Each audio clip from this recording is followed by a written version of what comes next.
because I see inside of you an eagle that they can't see, an awesome, beautiful bird that no one else can see except the one who created you. And I believe that inside of you is the ability to fly to heights that no one has ever believed you could fly. I want to speak for a few moments on the eagle principle. I'm going to give you a list of 7 principles. I'm going to talk about what I learned in my own life. I want to begin with a statement that I made last year to remind you that few of us really know who we really are. The wealthiest spot on this planet is not the diamond mines of South Africa. It's not the gold mines of South America. The wealthiest spot on this planet is not the oil fields of Iran or Iraq or Kuwait.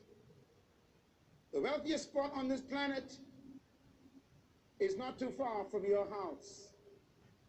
As a matter of fact, you probably passed it on your way to the airport. The wealthiest spot on this planet is the cemetery. You may ask why. Because buried in the cemetery are dreams that were never fulfilled, books that were never written, visions that never became reality. In the cemetery are paintings that were never painted, songs that were never sung, businesses that were never opened, great men that died as poor men are in the cemetery. My greatest dream and wish for you this weekend is that you will make a decision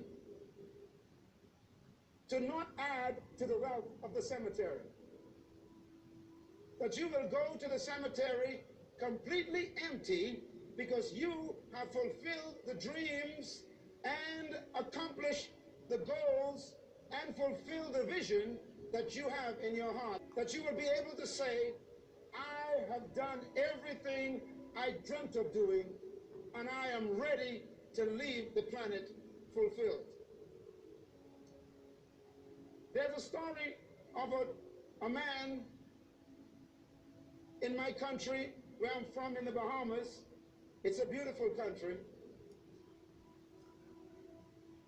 This old man lived in one of our islands outside a plantation where they grew cane.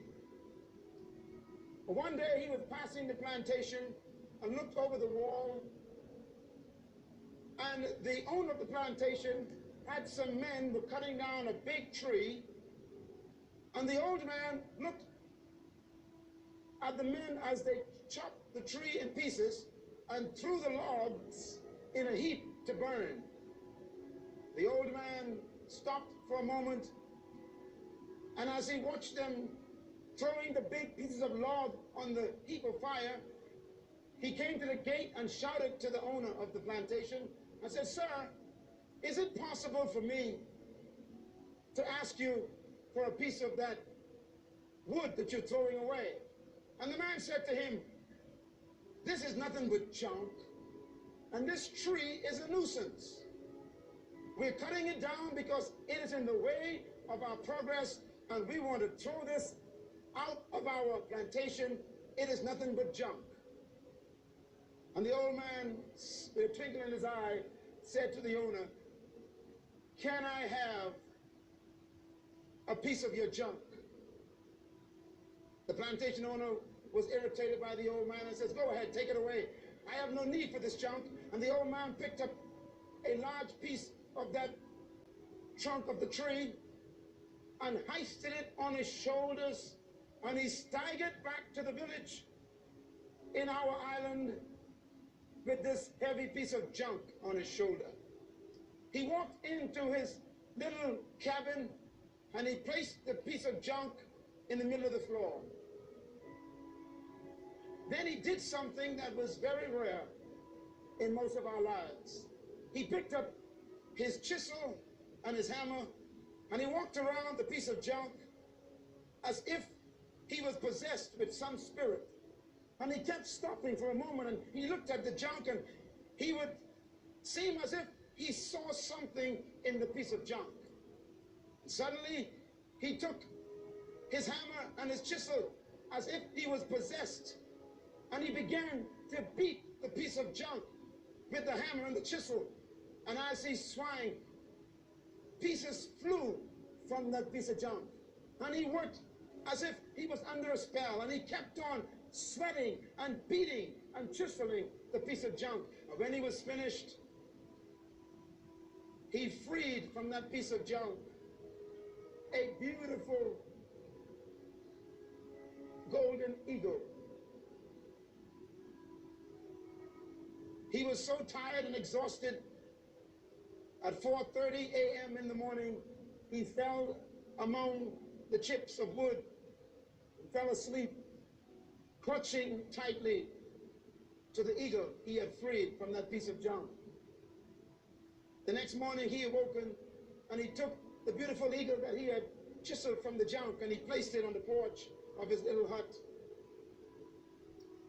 A few days later, the owner of the plantation came by in his beautiful automobile, chauffeured by his driver, and as he passed the cabin going toward his plantation, his eyes caught this beautiful bird, and he told his driver to stop the car.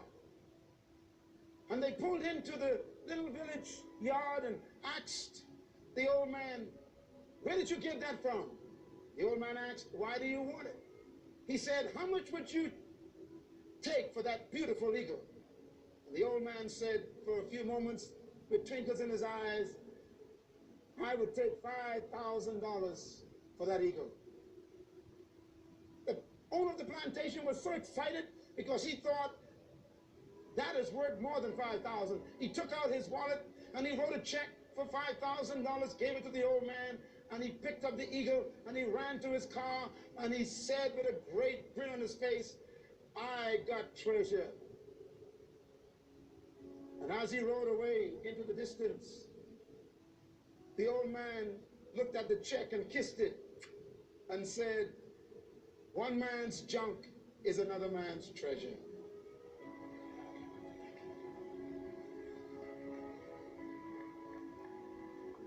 I believe that that piece of stump, that log, is some of you in this room. People think that your dreams cannot come to pass. Your friends and your family and those who work on your job have been asking you for the last 12 months, why are you still with the Eagle team?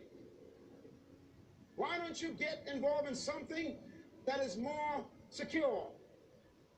Why don't you do something that is more permanent? There's no future in this kind of sales business. Why don't you settle down and do something important? But I want you to know that Myles Munroe has come tonight to walk around you, because I see inside of you an eagle that they can't see. Is an awesome, beautiful bird that no one else can see except the one who created you. And I believe that inside of you is the ability to fly to heights that no one has ever believed you could fly. If you believe that, I want you to give yourself a hand, because you are confident to believe that.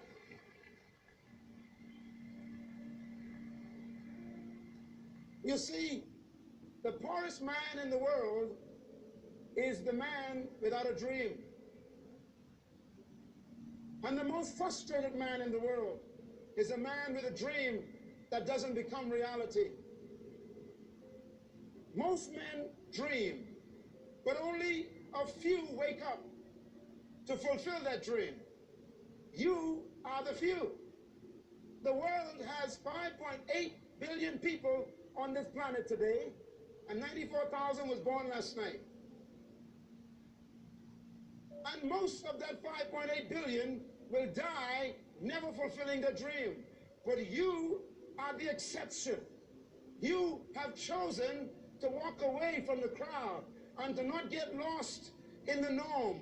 You have decided that you deserve the right and the obligation to give your dream a chance.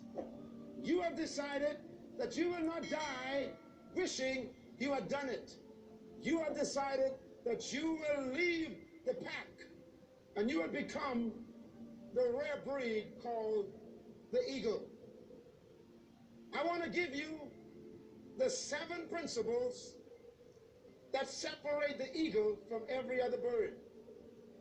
These principles are for human application. How do I know this? Because the eagle is the only bird in the entire kingdom of animals that has these 7 characteristics. Strange enough, the eagle is the only bird that the Creator compares himself to. As a matter of fact, it is this bird that he says he relates to in regards to humanity. Years ago when I read that, I decided if the Creator said that he is like an eagle and he wants us to be like him, then I must study the eagle. Then the first thing I want you to write down is this principle. Eagles fly alone.